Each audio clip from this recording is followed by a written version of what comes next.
I've been smoking cigarettes every day for years. Before you judge, let me just say that I recently started seeing a therapist for my nicotine addiction. Unfortunately, it hasn't helped much yet. The only thing worse than my addiction is my sleep schedule. I don't know what it is. I find myself staying up for hours past midnight and rarely get out of bed before noon. I am trying to fix these parts of my life, but they're extremely relevant to what I'm about to tell you. A few months ago, I was standing on my balcony, like I do most nights, smoking a cigarette. I live in a really secluded neighborhood. The houses aren't too close to each other, but there's one neighbor whose fence I can see over from my balcony. I'm not nosy or anything, but that particular night, I just happened to look over into his yard.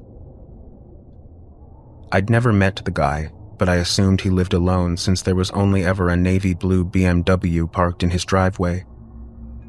That night, though, there was a black van parked there that I had never seen before. I didn't think much of it, just noting the coincidence to myself. The next night, sure enough, the same black van was parked there, and I was intrigued. The following morning, I checked his driveway from my balcony, but the van was gone. For the rest of the week, I made a game out of watching the van at night, theorizing what it could be.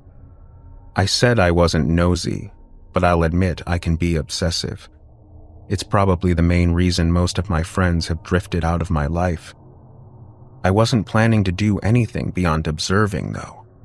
It wasn't my business to poke around. But then one night, I saw something that changed my perspective completely. I was out later than usual, maybe around 5 a.m., and the van was there again like it had been every night that week. I was smoking my last cigarette when, for the first time, I saw my neighbor come outside. He walked toward the van, carrying what looked like a long, black bag. At first, I thought it may be a set of golf clubs, but it seemed to be much heavier. He opened the van's sliding door and carefully placed the bag inside. Then he got into the driver's seat and sped away. I had no idea what he was carrying, but I was exhausted and figured I would think about it more in the morning. The following night, I decided to go out onto my balcony a little earlier and wait for the van to arrive. I brought my laptop with me to get some work done while I waited. Around 10 p.m., the van still wasn't there, but finally, just before 1 a.m., it pulled into the driveway. I quickly shut my laptop and watched. Nothing happened for several minutes. The van just sat there, engine running. Then, the driver's door finally opened, and my neighbor got out. He went around to the side of the van, slid the door open, and pulled out the same black bag he'd loaded in the night before. This time, though, he was struggling, trying not to collapse under the weight of whatever was inside. I watched as he waddled a few slow steps before disappearing into his house with the bag. Something was definitely wrong, but I wasn't sure what. I flipped a coin and decided I'd follow his van the next time he left. After an unproductive day, I went up to my balcony at 4 a.m. and waited, cigarette in hand. When I saw movement in his driveway, I rushed downstairs, grabbed my keys, and got into my car. I kept my headlights off until the van pulled out onto the main road. Once it did, I started to tail it. After around 20 minutes of driving, he pulled onto a dirt path that led into the woods. I followed, thinking that the path seemed like it had once been a main road or something. The woods started thinning out, and after a few more minutes, I saw where he was headed. There was a deserted gas station tucked away in a clearing in the woods. Parked right in front of it was the navy blue BMW I always saw in his driveway. I was starting to get really nervous, so I turned my car around and parked across the street from the dirt road. I waited around an hour before I saw his BMW pull out of the clearing and head back down the path. As soon as he was gone, I drove up the dirt road and pulled over by the gas station. The place was eerie. The front door was locked, so I walked around to the side, also locked, and the back door was locked too. But I needed to know what was inside. There was a row of windows, and I tried opening them, but none would budge. Against my better judgment, I picked up a rock and slammed it into one of the windows. It shattered easily, but before I could climb inside, alarm bells started blaring. Why would an abandoned gas station have an alarm system? I sprinted back to my car, heart pounding, and sped out of there. Once I was on the road, I called 911, giving a vague description of what had happened, and then I hung up.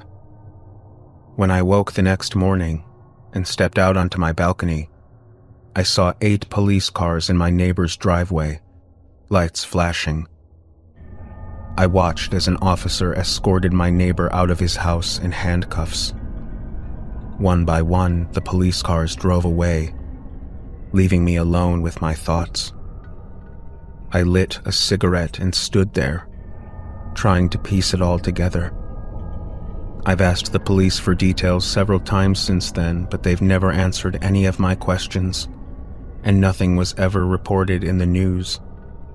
I even tried driving back to that gas station, but now the whole road was blocked off. Maybe one day I'll work up the courage to park my car and walk into those woods in search of answers.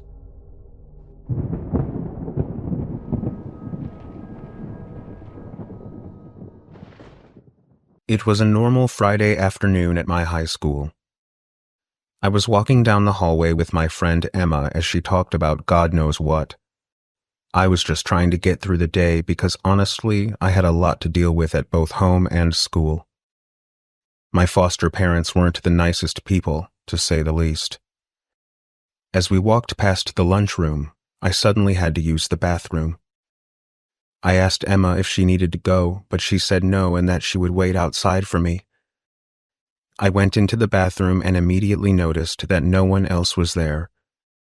I thought it was strange because out of all the bathrooms in the school, this one was usually the busiest. But I shrugged it off and went into a stall. A few seconds after I sat down, I heard the bathroom entrance door open and shut abruptly. Someone had entered, but I didn't hear them move after that.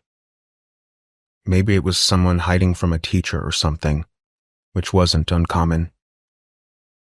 I went about my business, stood up, buttoned my jeans, and read some of the writing on the walls, just random quotes and rants about teachers.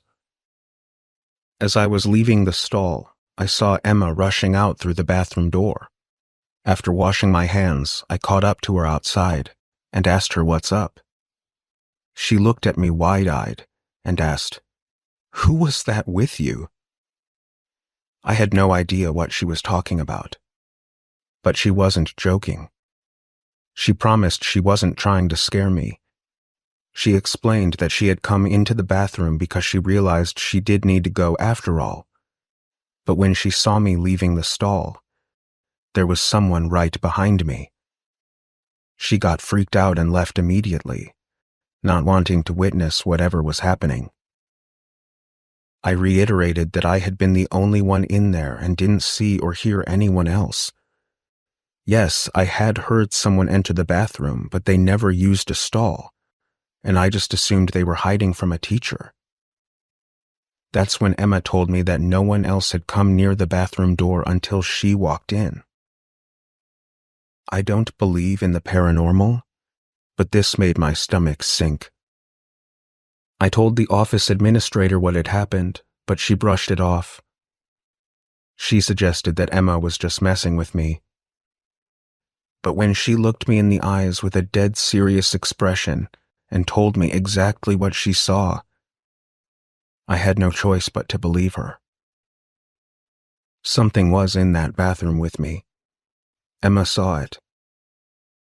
And neither one of us will forget that day.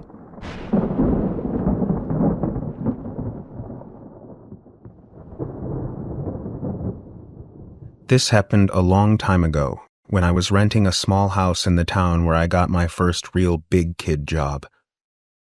It was a one-story house with 2 bedrooms, 1 bathroom, and just enough living space for myself and the occasional guest. I had been living there for a few weeks, and everything was fine. The landlord, who I'll call Michelle, was really friendly and understanding. But I'll skip unnecessary details and get to the point. Something very weird started happening a few weeks after I lived there. One regular work night, I got a knock at the door. I walked over, stood on the other side, and called out, "Who is it?" No one responded. I didn't open the door. No one should have been knocking that late at night. The next morning, after getting ready for work, I was about to leave when I opened the front door and saw a big note taped to the storm door. It read, "Hello, beautiful." Immediately, I remembered the knocking from the night before. I crumpled the note in disgust and tossed it in the trash, hoping it was a one-off incident. But that night, the knocking came a little earlier, while I was cooking dinner. I walked over to the door, but I didn't say anything. I just stood there, listening. There was no peephole or glass to look through, and the storm door didn't lock, so there was no way for me to see who was there without opening the door, which was not going to happen. This was the 2nd night in a row, and I began to worry this was some sort of stalker situation. I called my parents to ask for advice. They didn't really know what to say. My dad is a retired police officer, and he told me that the cops wouldn't be able to help unless they caught the person in the act. He told me not to go outside late at night and to avoid answering the door, and if it persisted, he would come down and stay with me for a few days. I followed his advice. The next morning, the first thing I did was check the storm door for another note. Part of me died inside when I saw yet another note stuck to the glass. "I like to watch you," this one said. I took a picture of it with my phone and sent it to my family and the landlord. Michelle acted completely shocked and assured me that she didn't have any stalkers and that she was in a long-term relationship. After work that day, I left a note on the door that read, "If you're looking for Michelle, she does not live here. If you continue to come here, I will call the police." With that, I actually felt a sense of comfort, and I thought it would put an end to the situation. I spent every waking minute of that night in anxiety, waiting for another knock at the door. But to my relief, it never came. I went to sleep peacefully, thinking my note had worked. The next morning, I went to remove the note I had left, but when I grabbed it, I realized it was a new one. It said, "I'm not looking for Michelle. I'm looking for you." Then it repeated what the previous note said. "I like watching you." I immediately sent the note to my dad, who packed a bag and drove out right away. He was at my house by the time I got home from work. That day at work was rough because I couldn't think of anything except this horrible situation.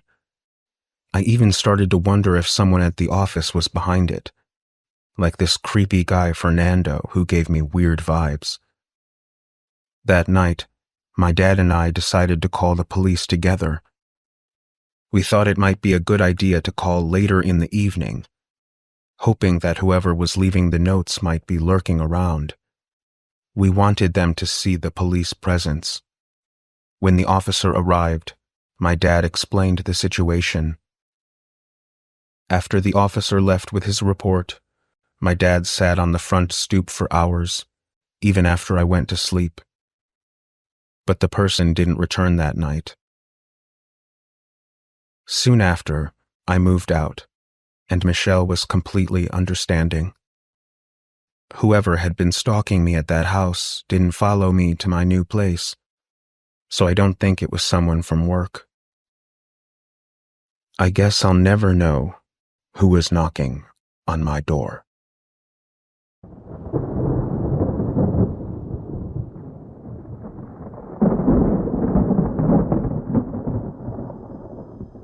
I have a dog, and I walk him 3 times a day, morning, afternoon, and night. Each time I take the same route, starting from my driveway and heading toward the cul-de-sac parking lot for the condo complex where I live. This is important, as it ties into what happened one night. We usually go on our final walk of the day pretty late. It's just a habit I've fallen into over the years, and it's never been a problem before. But that night, it was dark, with no street lights on in the parking lot, so I carried a flashlight with me as usual. I was also listening to music, with only one headphone in, just in case I needed to hear something unusual. As we approached the lot, I thought I heard something. A voice, faint, coming from up ahead. At first I dismissed it, but then my mind caught up, and I stopped walking, pulled out my headphone, and stood still, listening. The voice came again, closer this time. "Help!" It was faint, muffled, and eerie. I couldn't see anyone anywhere, but the voice seemed to come from the row of parked cars just in front of me.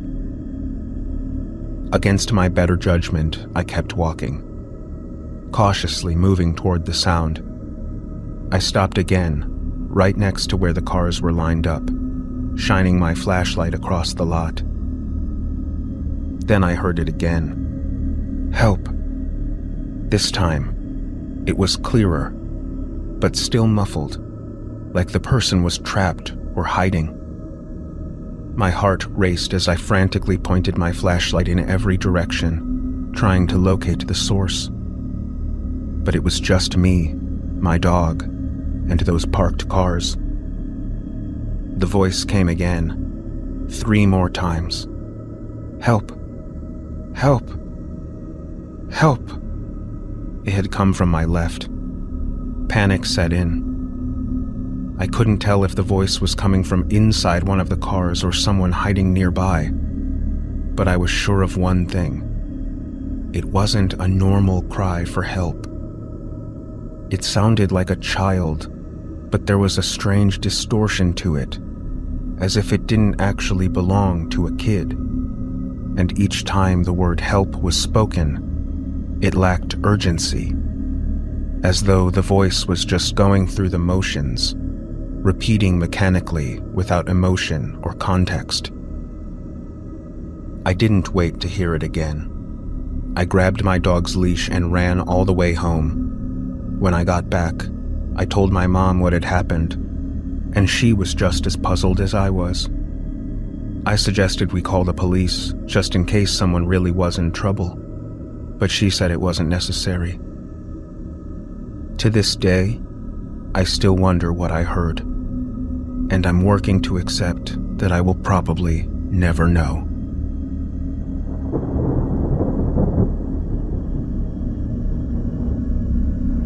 When I was 22, I started renting the downstairs apartment in my parents' house, mainly to save money, but also for a little more privacy. Even though my parents would go away a decent amount, it still felt like I had nowhere to myself. I could never host my friends or girlfriends over in peace.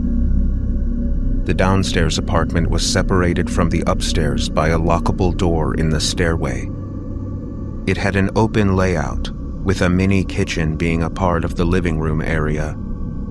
Down the hall were my bedroom, bathroom, and laundry room. And there was also a side entrance through the living room. This happened on a weekend when my parents were away, so I could be as loud as I wanted.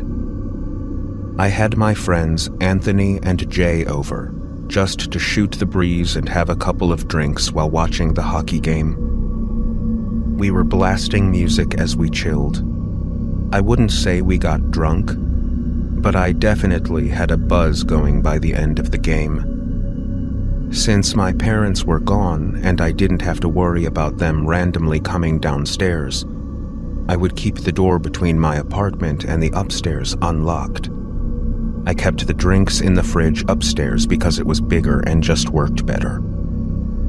Since my friends had driven and both been drinking, they decided to crash at my place for the night.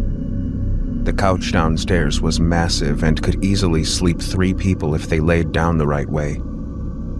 After a pretty long night of drinking, I said goodnight and went to my room to sleep. I woke up in the middle of the night or early morning hours. Immediately, I heard what most likely woke me up. Footsteps from upstairs. Someone was walking around up there. It was a pretty natural assumption that it was Anthony or Jay going upstairs to check my parents' fridge for water or something, so I didn't let it bother me. I closed my eyes again, only to hear something else just a couple of minutes later. The sound of my bedroom doorknob being twisted. Someone had tried to open it, but it was locked. I always lock my bedroom door out of habit.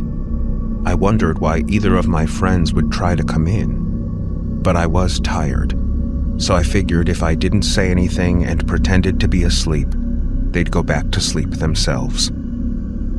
Maybe it sounds weird, but I just didn't have the energy to be bothered, and it worked. I fell back asleep shortly after that. When I woke up the next morning, Anthony was already gone, but Jay was still asleep on the couch. When he heard me open the fridge door, he slowly started moving around, rubbing his eyes. I asked him if he had tried to come into my room last night, and he said, "No, I don't think so," but that he didn't fully remember because he was pretty drunk. We picked up bacon, egg, and cheeses with coffee at a nearby deli and ate them in my backyard. Jay left not long after that, and I pretty much went about my day as usual. I didn't think to ask Anthony if he had tried to come into my room, because honestly, I didn't really care much about it. It wasn't a huge deal. I think I spent most of that Saturday out of the house doing stuff with friends. I got back home pretty late, but I wasn't intoxicated since that day was more of a marathon, and by then I had sobered up.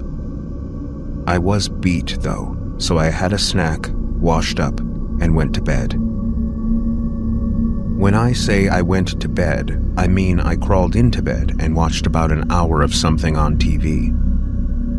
After I turned off the television, I immediately heard creaking and thumps from above, almost sounding like footsteps, similar to the night before. It was coming directly from the kitchen upstairs. I had to really focus and listen, but then the sound stopped. I felt my heart start beating a little faster, and a slight nervous feeling in my gut for a few minutes as I sat up, waiting to hear something else.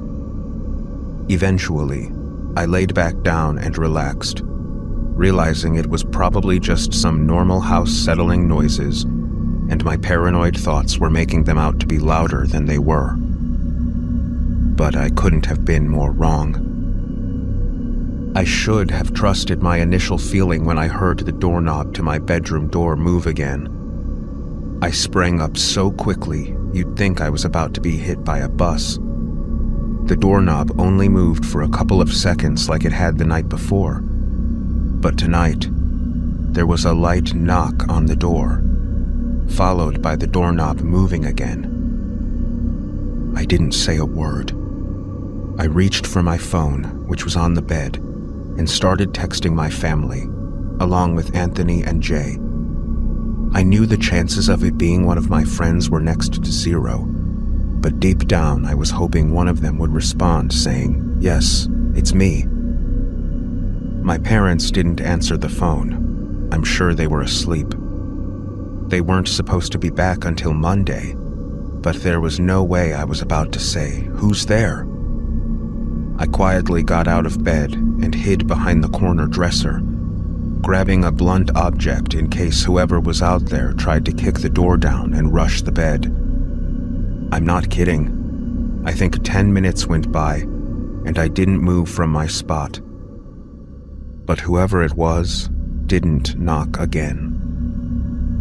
I finally called 911 and whispered as quietly as I could. I waited on the line with the operator until the police arrived. Since I didn't feel safe exiting the room, I asked them to have the police meet me at my bedroom window. Once an officer was outside the window, they gave it a tap, and I went to open it. Luckily, I was on the first floor. I handed them the key to the side door, and moments later, I heard the entrance to my apartment open. Then I finally left my bedroom to be greeted by 2 officers. I turned on all the lights. My apartment was small, with not many places to hide, so the search downstairs was quick. We then went up to the main floor of the house and searched it. Nothing. When we got upstairs, I told the officers what each room was before they entered.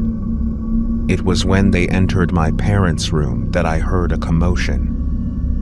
I peeked into the room from the hallway to see the 2 officers yelling at someone under my parents' bed. I felt a knot in my stomach. They told me to wait downstairs. A few minutes later, they walked down the stairs with a tall, dirty, scary-looking man in a sweatshirt and shorts. They asked me if I knew him, and I said of course not. The look of hatred that man gave me was haunting. He looked like he could have been homeless, crazy, or both.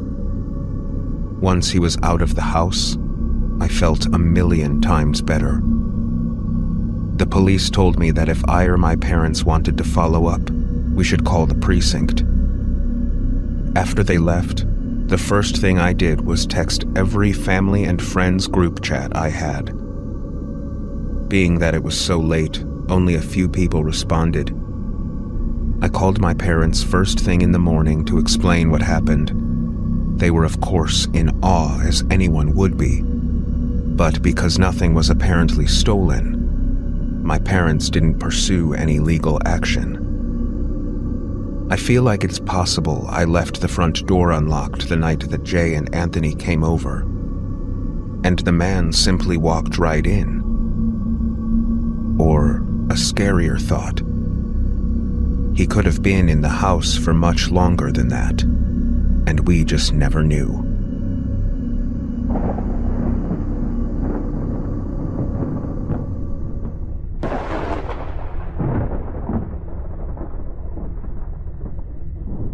My name is Leo.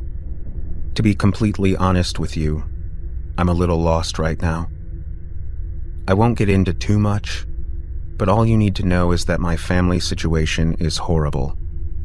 And for the past 3 years, I've been trying to stay as far away from them as possible. My close friends from high school have been changing in ways I don't like, and I feel like my hometown doesn't offer me anything anymore. I'm about to graduate college, and I have absolutely no idea what I'm going to do with my life. Enough of the sob story, though. Last year, I was in Berlin, searching for a sense of place or trying to find some direction in life.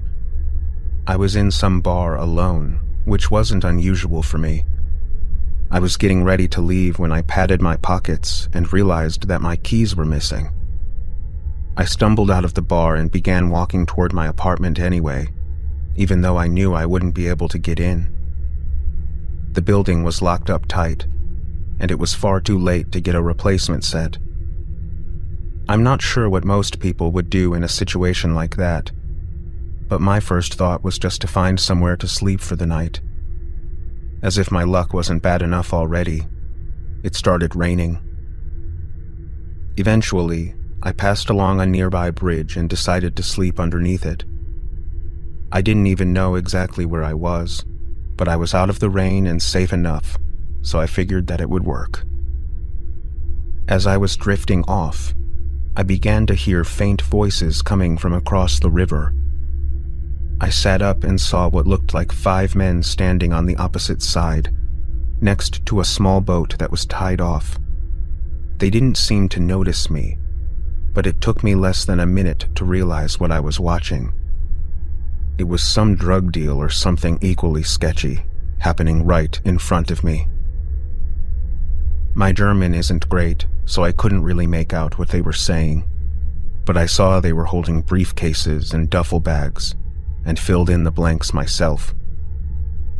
I thought about finding a new spot to sleep, but I didn't want to draw attention to myself by moving, so I figured I would just wait for them to leave, and then I would sneak away quietly. Suddenly, one of the men began to shout aggressively and pointed a gun at one of the others. The other man raised his hands and started speaking really quickly, like he was trying to explain himself. It looked like he was being set up. The other men stripped him at gunpoint and started taking all his belongings.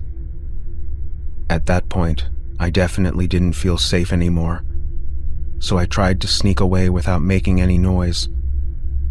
But just as I did, I heard one of the men shout something that roughly translated to, "There's someone over there." I didn't wait to find out what they were going to do. I started running and didn't even bother to look back. They shouted more, but the only words I understood were, "Don't shoot." I kept running until I was so exhausted that I threw up and nearly passed out from the combination of fear and alcohol. I knew they could have easily killed me if they wanted to. Sometimes I still think about how close I came to losing my life that night, and it haunts me.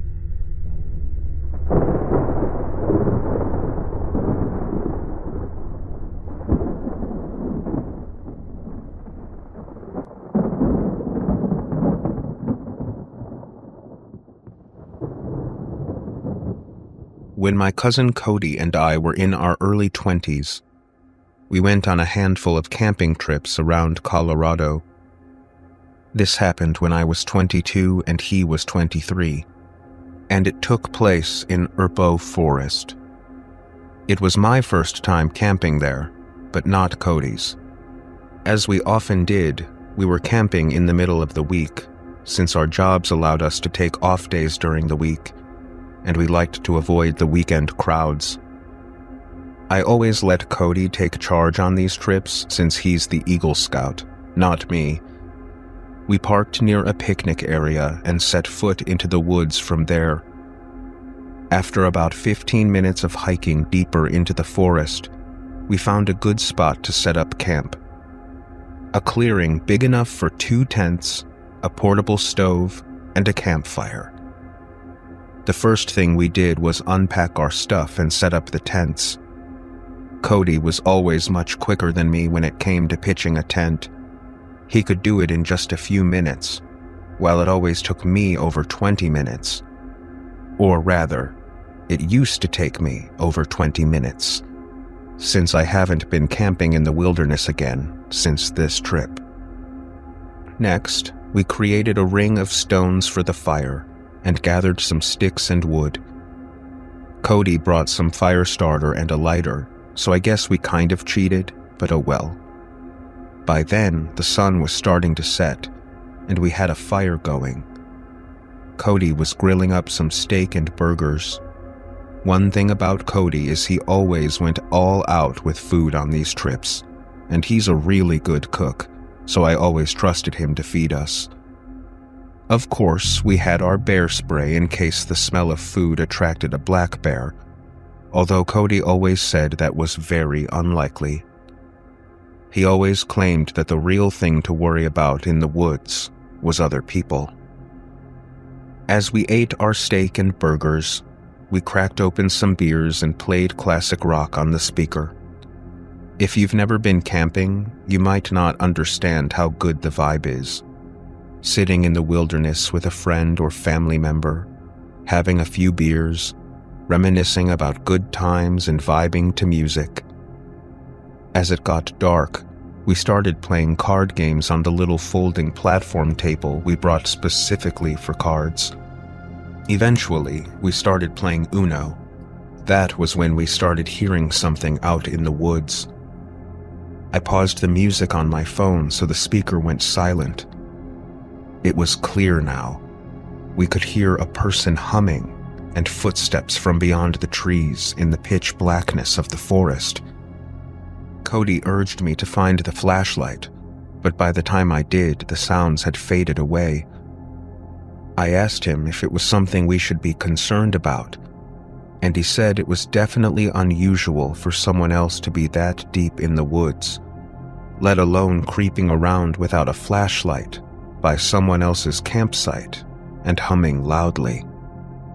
I was a bit shaken, and I could tell Cody was too, but we went back to playing cards, keeping the music much lower now.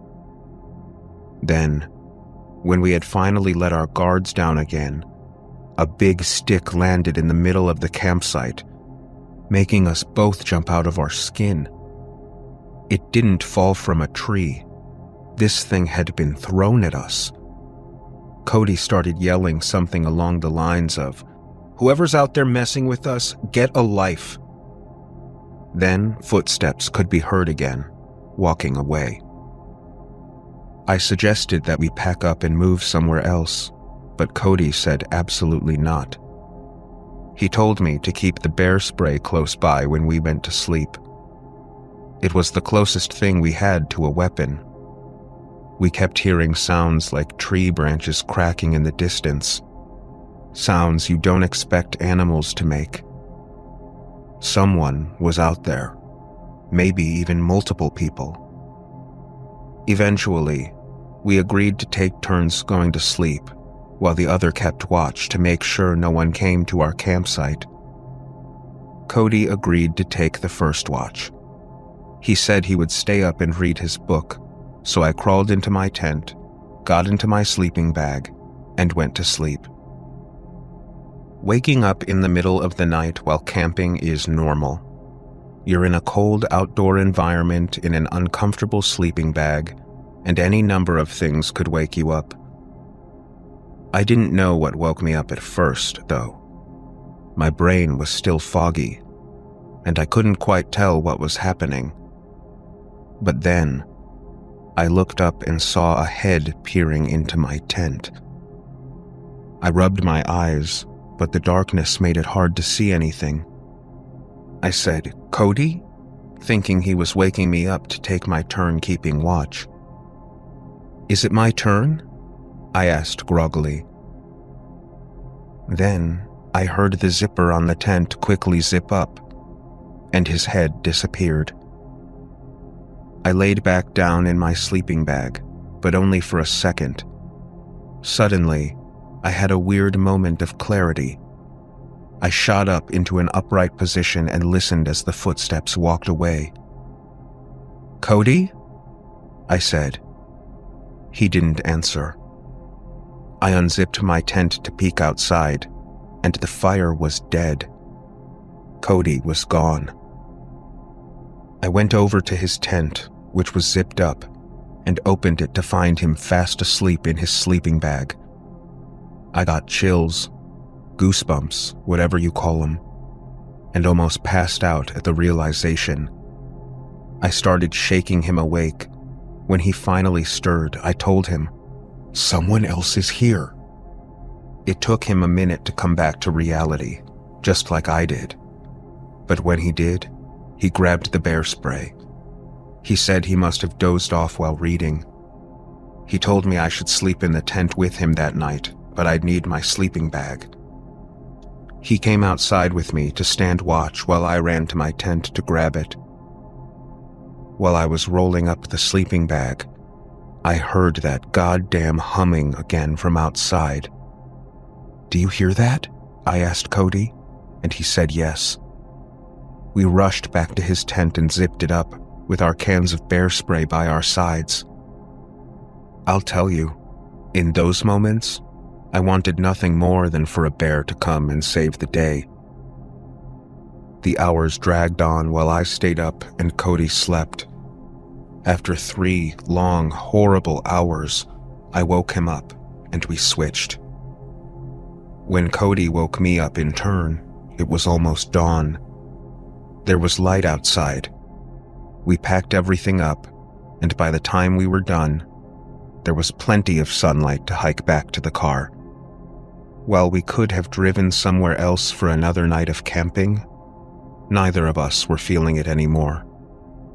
This had been a haunting experience, and I think we both just wanted to be home. It's been 6 years since that happened, and Cody's asked me a few times about camping, but I haven't had much interest since this happened. People are just too scary. Why was someone stalking our campsite? And the sight of that person's head in the dark, just looking into my tent, it was straight out of a nightmare. I may never go camping again.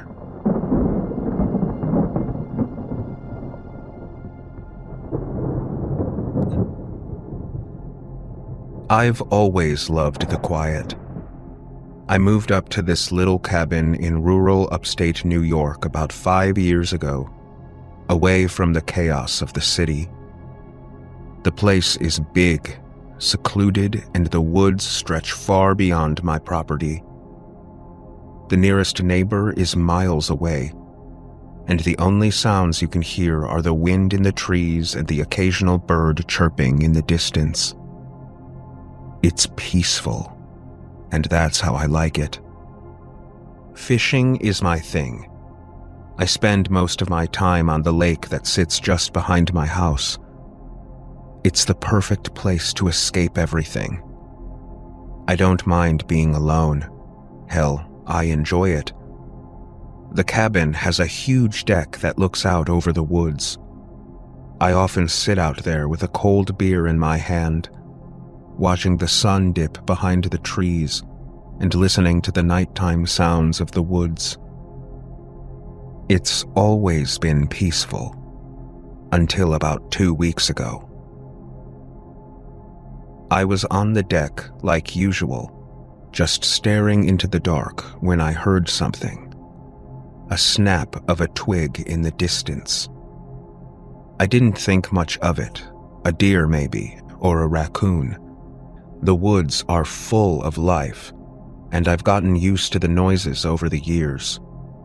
But as the days went by, the sounds became more frequent. At first, it was just twigs snapping or leaves rustling, things I thought were animals. But then, I heard something different. A scratching sound.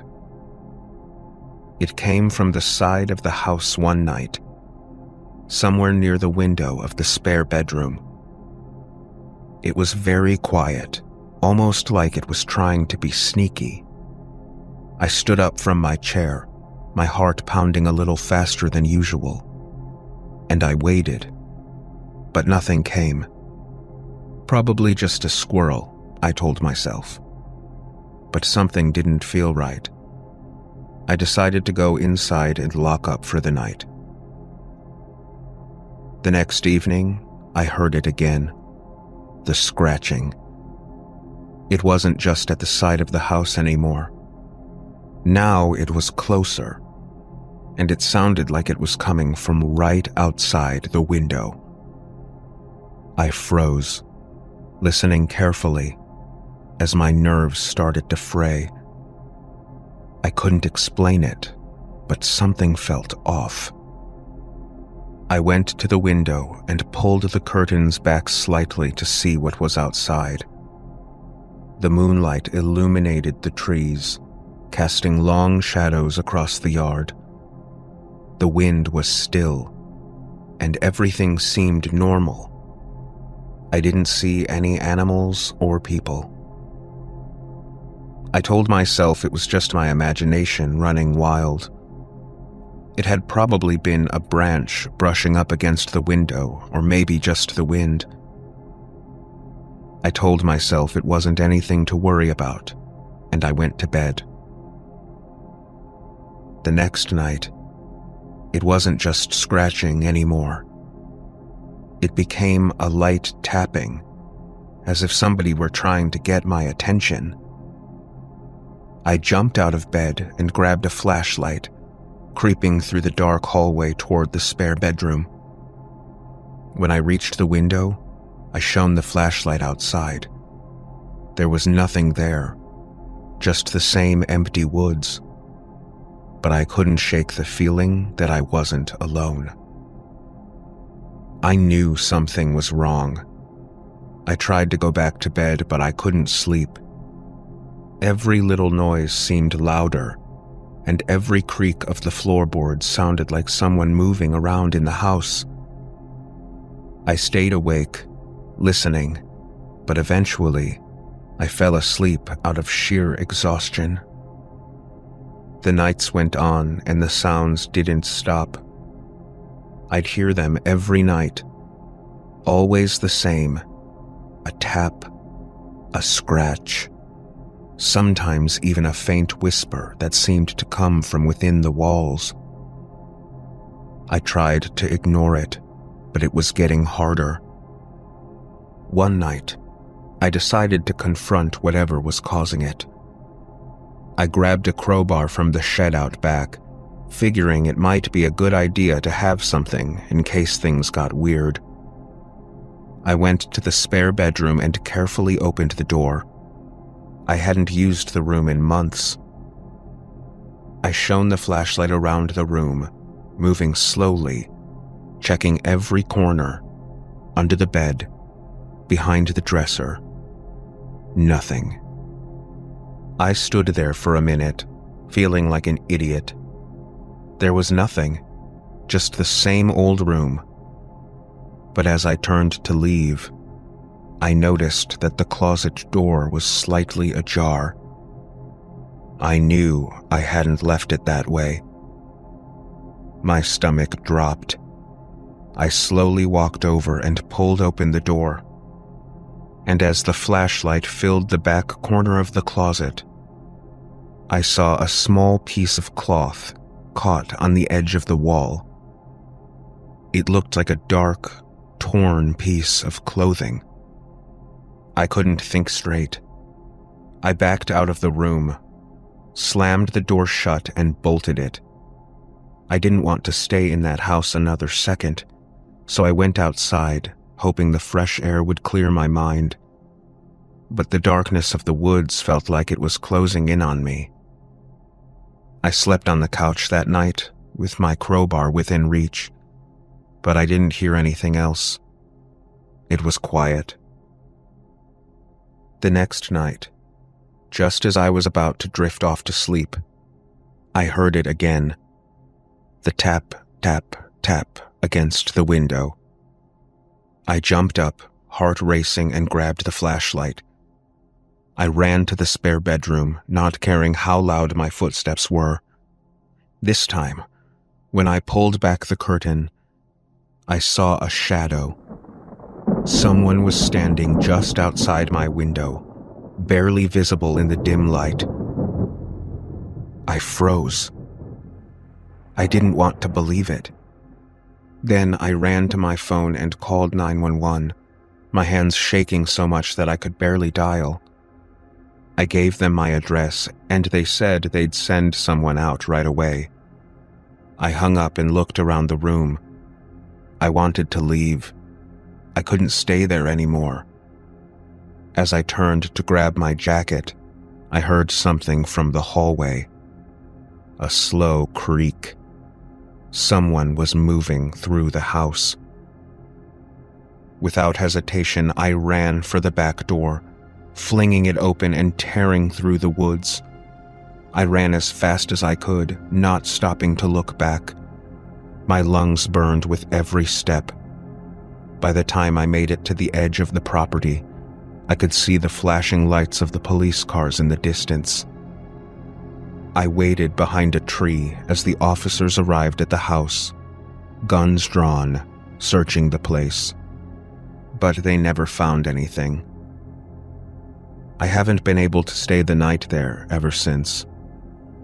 The cabin is still there, sitting alone in the woods, but it doesn't feel like home anymore.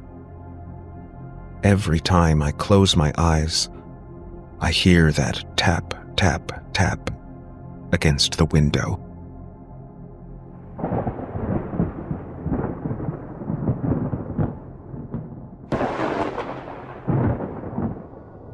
All right, this story happened at a gas station of all places. Middle of nowhere, dead of night, not a soul in sight. Just me and a tank that was screaming for a refill. So this was maybe 2 or 3 years ago. Still pretty fresh. I was doing an overnight run from Jersey back to the city. One of those long-ass rides that pays decent if the guy tips, which he didn't, by the way. Cheap prick. So now I'm heading home, dead tired, low on gas, and my bladder's yelling louder than an old lady playing bingo. I pull off the highway and there it is, this old flickering gas station, sitting all by itself like it's waiting to be knocked down. It had a rusty awning and those old-school pumps with flip numbers, with a sad excuse for a mini-mart attached. It looked like it hadn't had a proper customer since Reagan was in office. But the sign was lit up, and it was open. I could barely make out a guy inside behind the counter, reading a newspaper.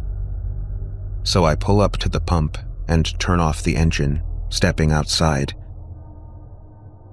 The wind was still. No bugs, no nothing.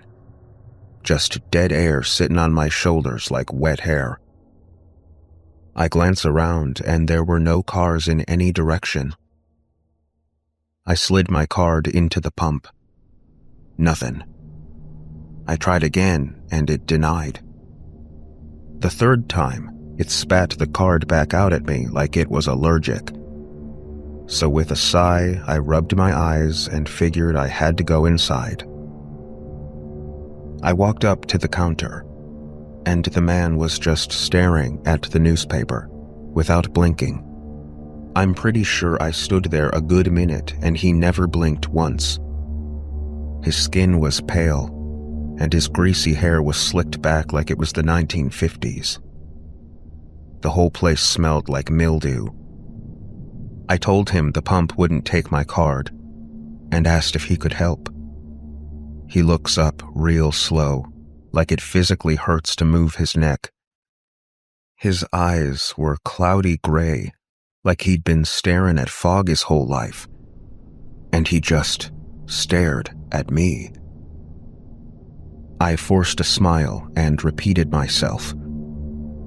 Then he reaches real slow under the counter, and I tensed up, thinking maybe he was reaching for a weapon, but no. He pulls out a key on a plastic tag and tosses it onto the counter. "Bathroom's out back." I blinked. I didn't ask for the bathroom. He just looks at me, so I nod. "Thanks." I headed out back, now full body creeped out. I wanted to leave and just drive off, but my bladder was still bellowing. I find the bathroom, a crumbling concrete shack with a rusty steel door, and one of those motion lights that flickers like a haunted movie projector.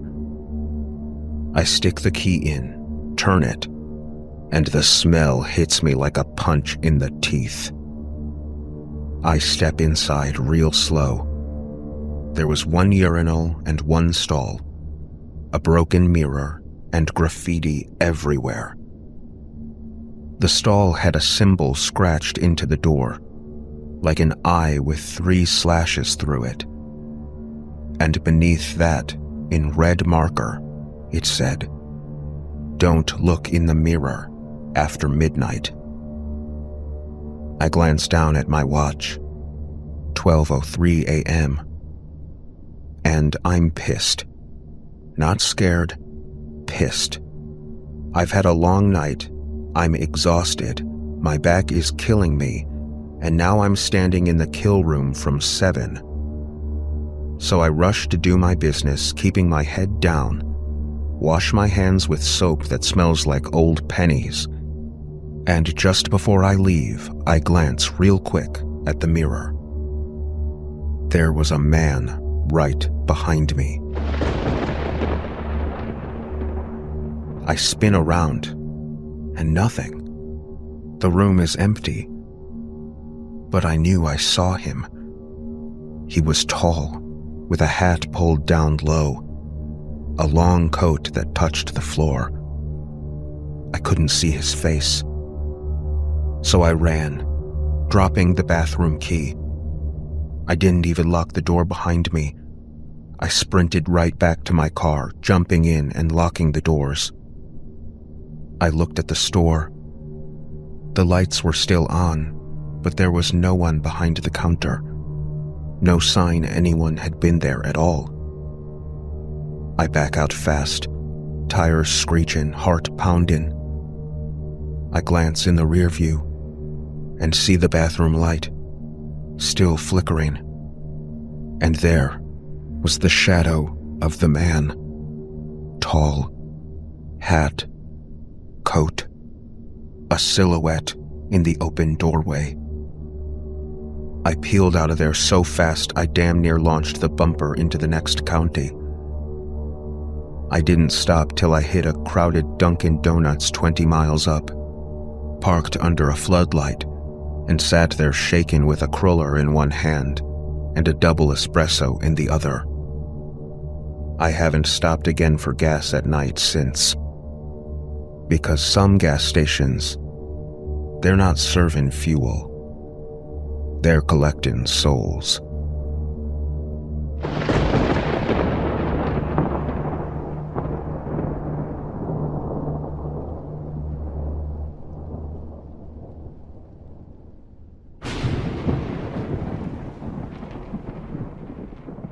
A long time ago, I was searching Craigslist and Facebook Marketplace for a new phone. This was back when the iPhone 7 was still popular, so the phone had the old home button. I came across a listing for a phone. It was some generic post that said iPhone whatever for sale, for around $300. It was a really good deal for the time, and I remember thinking it sounded too good to be true. The seller told me all the details I needed to know. It was factory unlocked, never opened, and so on. He even sent me a video of the box, still sealed.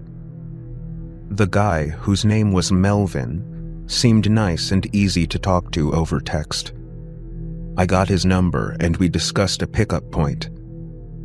His location on the Facebook ad was much closer to me, but over text, he told me he had only been there that morning and had now gone back about an hour north. I wasn't thrilled about this, but it was such a good deal, and I didn't want to pass it up. I started asking around to see if any of my friends would come with me. Really, I just wanted to make the hour-long drive feel more like an adventure. My friend Martina actually agreed to come, on the condition that I would buy her food. So Melvin sent the address of a police precinct about an hour away, saying he only does deals in police parking lots to avoid scams. I had no problem with this.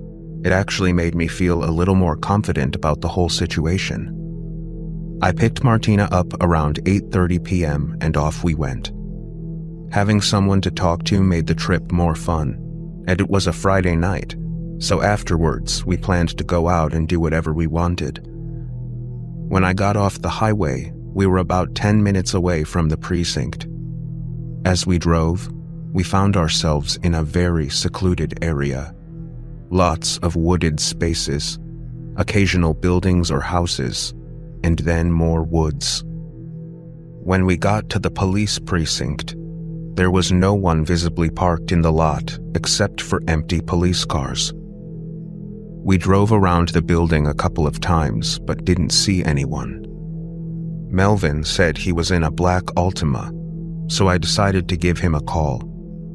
He picked up and told me he was having car issues on the side of the road and asked if I could come help him. He sent his location and I checked it. He was on some random road with nothing on either side, just the woods. He said he had jumper cables and asked if I would help jump his car. I guess I can do that, I said. I mean, we had already driven an hour, and I didn't want to drive all the way back just for nothing. Martina was shaking her head the whole time I was on the phone. Melvin said, "See you soon," and hung up. Martina basically screamed, "No way, this is sketchy, we're going home." I told her, let's just drive past the location he sent and see what's up. Inside, I did agree with her though. It seemed incredibly sketchy. I was just really upset at the thought of driving 2 hours for nothing. So we drove to the location, and when we got there, we saw the reflection of car headlights coming up the pitch-black road. As we got closer, I slowed down, and sure enough, it was a black car. But we couldn't see anyone inside or outside of it. It was too dark. Martina said we should keep on driving, and I knew it was the sketchiest thing I'd ever seen. A pitch-black road between two patches of woods. No streetlights, no other cars in sight. It was the perfect place to break down and have someone with a wad of cash meet them there. I drove right past it immediately, and Melvin started calling me over and over.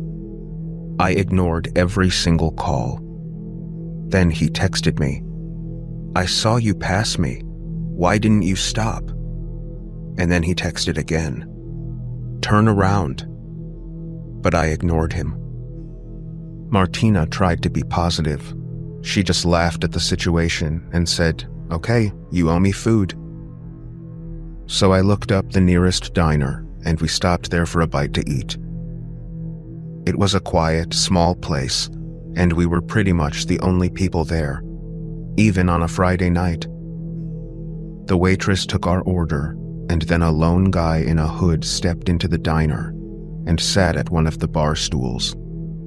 He wore a navy blue, dirty-looking hoodie, and he glanced over at Martina and me before looking straight ahead, talking to the lady behind the counter, ordering a coffee. The man kept glancing at our table every minute, so I whispered to Martina, "Don't look now, but I think the guy at the counter might be Melvin." The waitress brought us our drinks and asked if we were ready to order. I said we needed a few minutes. When the lady delivered the man his coffee, he said, "Thank you, darling," and I knew it was Melvin's voice, or whatever his name really was. I told Martina, "That's him." I waved the server over and whispered for the check. She asked if something was wrong, and I noticed the guy looking over at us. I said, "Yeah, we just wanted the drinks for the road." She quickly returned with the check. I paid. We chugged our drinks and left the diner. As we got back to my car, Martina said, "Oh my God, he's getting up." I looked inside the diner, and I saw him heading towards the door as quickly as possible. I drove us out of the lot and sped down the road. Yes, we had noticed a black car in the parking lot. It could have been the one we saw on the side of the road. but I was driving too fast to know for sure. We got back on the highway, and I was speeding for a while until my tire pressure light came on. I knew instantly that he had slashed my tire. The pressure was dropping fast, so I pulled over to the side of the highway to park. I got out and confirmed that my tire was, in fact, slashed. I had to replace it with a spare, which took about 15 minutes. The whole thing was a disaster. But if you're wondering, yes, I still bought Martina dinner that night. Now, we look back on this as just a crazy story we can tell people. But it's absolutely terrifying thinking about how close we were to walking right into a trap.